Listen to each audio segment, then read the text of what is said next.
அஸ்ஸலாமு அலைக்கும் வரஹ்மத்துல்லாஹி வபரகாத்துஹு. தினமும் ஒரு ஹதீஸ். ரசூலுல்லாஹி ஸல்லல்லாஹு அலைஹி வஸல்லம் அவர்கள் கழிப்பிடத்திற்கு செல்லும் பொழுது, இறைவா, அருவருக்கத்தக்க செயல்களையும் இழிவான பழக்க வழக்கங்களையும் தூண்டிவிடக்கூடிய ஷைத்தானை விட்டும் உன்னிடம் பாதுகாப்பு தேடுகிறேன் என்று கூறுகின்ற வழக்கமுடையவர்களாக இருந்தார்கள் என அனஸ் ரலியல்லாஹு அன்ஹு அவர்கள் அறிவிக்கிறார்கள். நூல் புகாரி, ஹதீஸ் எண் 142.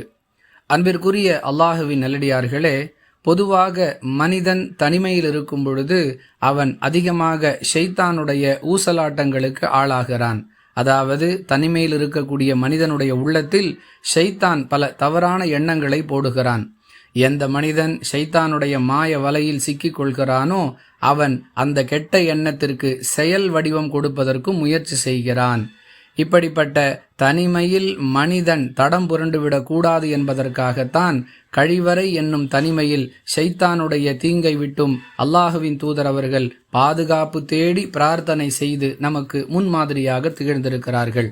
அன்பானவர்களே, எந்த தேவைக்காக நாம் கழிவறைக்கு செல்கிறோமோ அந்த தேவை நிறைவேறியவுடன் துரிதமாக வெளியேறிவிட வேண்டும். இதற்கு நேர்மாறான நடைமுறையை சமீப காலமாக பார்க்கிறோம். கழிவறையை ரெஸ்ட் ரூம், அதாவது ஓய்வு அறை என்ற பொருட்படக்கூடிய வாசகத்தை கொண்டு அடையாளப்படுத்துகிறார்கள். அது அல்லாமல் கழிவறைக்கு செல்லக்கூடியவர்களில் பலர் நீண்ட நேரத்தை அங்கு கழிப்பதையும் நாம் கேள்விப்படுகிறோம்.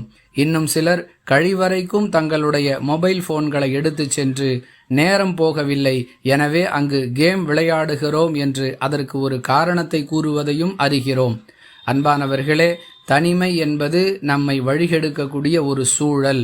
இதை கருத்தில் கொண்டு நபிகளார் கற்றுத்தந்த பிரார்த்தனைகளை கழிவறைக்கு செல்வதற்கு முன்பாகவும் கழிவறையிலிருந்து வெளியேறிய பிறகும் ஓதும் வழக்கத்தை ஏற்படுத்தி கொண்டு ஷைத்தானிடமிருந்து பாதுகாப்பு பெற வேண்டுமே தவிர கழிவறையை ஓய்வறையாக மாற்றிக்கொள்ளுதல் கூடாது என்பதை கவனத்தில் கொள்வோம். வாஹிரு தஅவானா அனில் ஹம்துலில்லாஹி ரப்பில் ஆலமீன். அஸ்ஸலாமு அலைக்கும் வரஹ்மத்துல்லாஹி வபரகாத்துஹு.